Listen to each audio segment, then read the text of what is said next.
Hashtag what I feel like when I talk about food.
We've made it to Pandora for the first time and I'm so excited, and of course first stop is food. By now, if you're a friend or you've been following my vlogs, you know my favorite thing to do at Disney is to eat.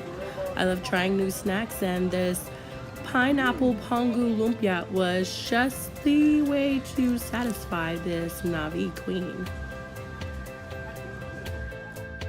In Pandora, we found Santuli Canteen, where we found cheeseburger pods served with yuca chips, along with some yummy desserts. If you're a connoisseur of Asian cuisine or dim sum, the cheeseburger pods are similar to shou pao, except they're filled with cheeseburger filling, and I give it 2 thumbs up.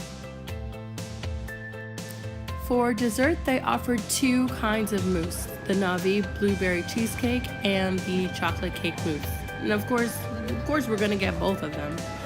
The chocolate cake mousse was pretty good, but I definitely would recommend the Na'vi blueberry cheesecake. Very yummy.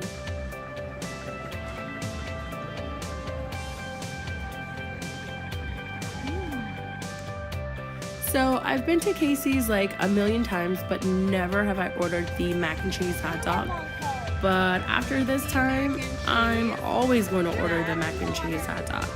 It's the best snack to eat before plopping down and looking for a spot for happily ever after.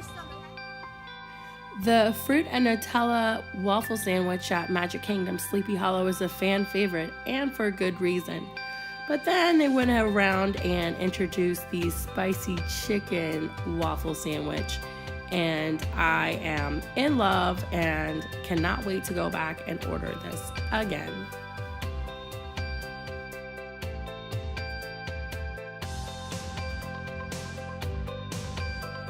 My favorite snack at Animal Kingdom is the pulled pork cheese fries. If you haven't had them, they are a must.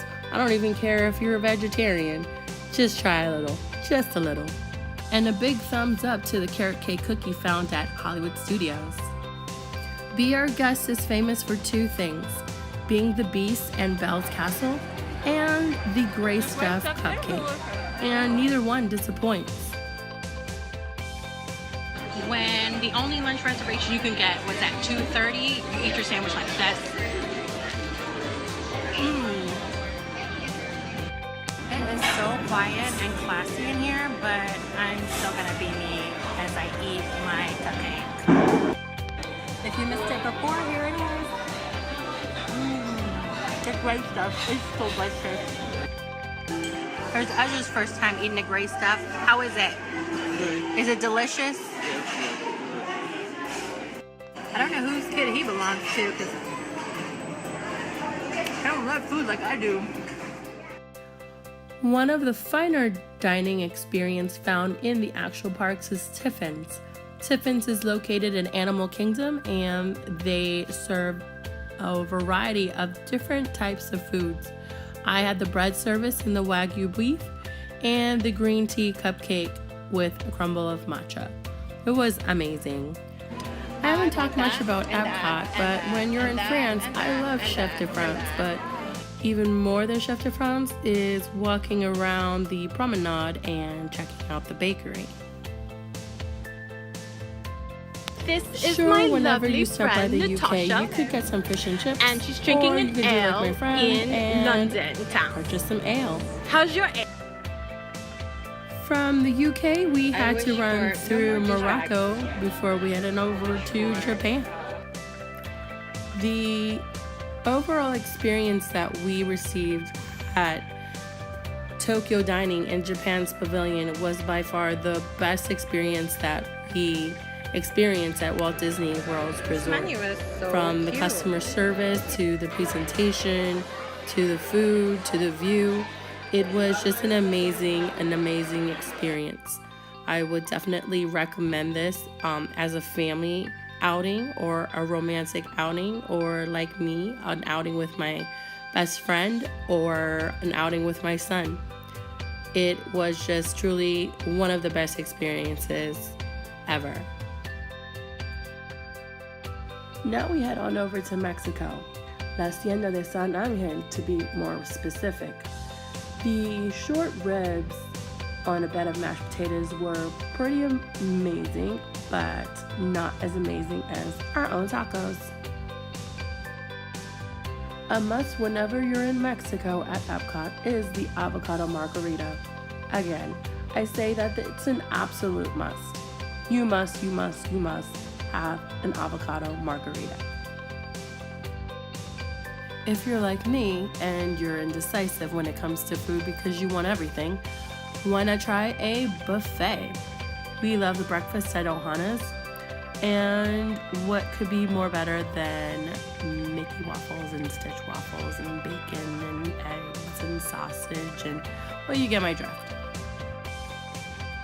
At Akershus Royal Banquet Hall, where they do Princess Storybook dining, it's a hit or miss when you ask people. For us, it was definitely a hit.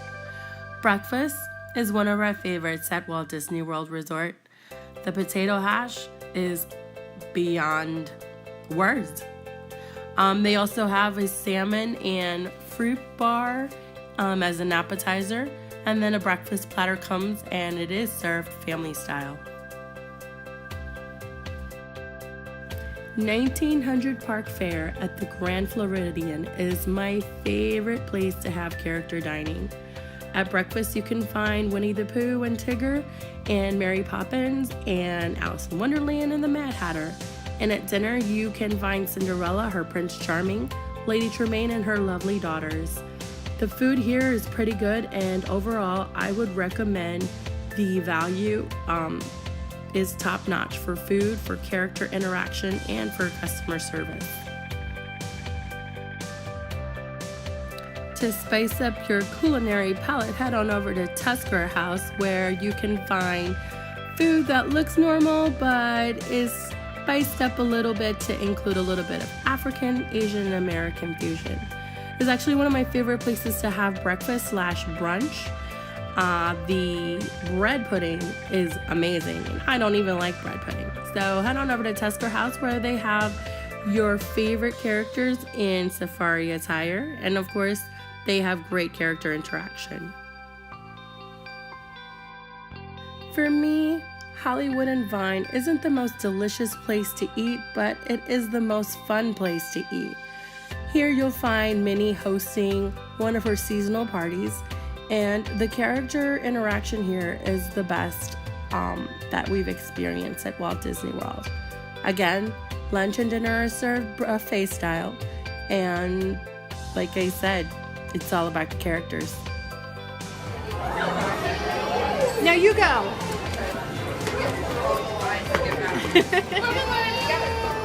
You're back. Yay! That's why you're number one. We'll take another picture. Why not? Thanks, Donald. You're the best. Bye. If you're going to skip one restaurant, skip the Diamond Horseshoe. The food was pretty good and the customer service was pretty spectacular, but if you're going to get barbecue, you could get pretty good barbecue pretty much anywhere. Now, something really unique is the fireworks dessert party. I'd recommend it because they have pretty good desserts and you get a reserved spot to watch the nightly fireworks.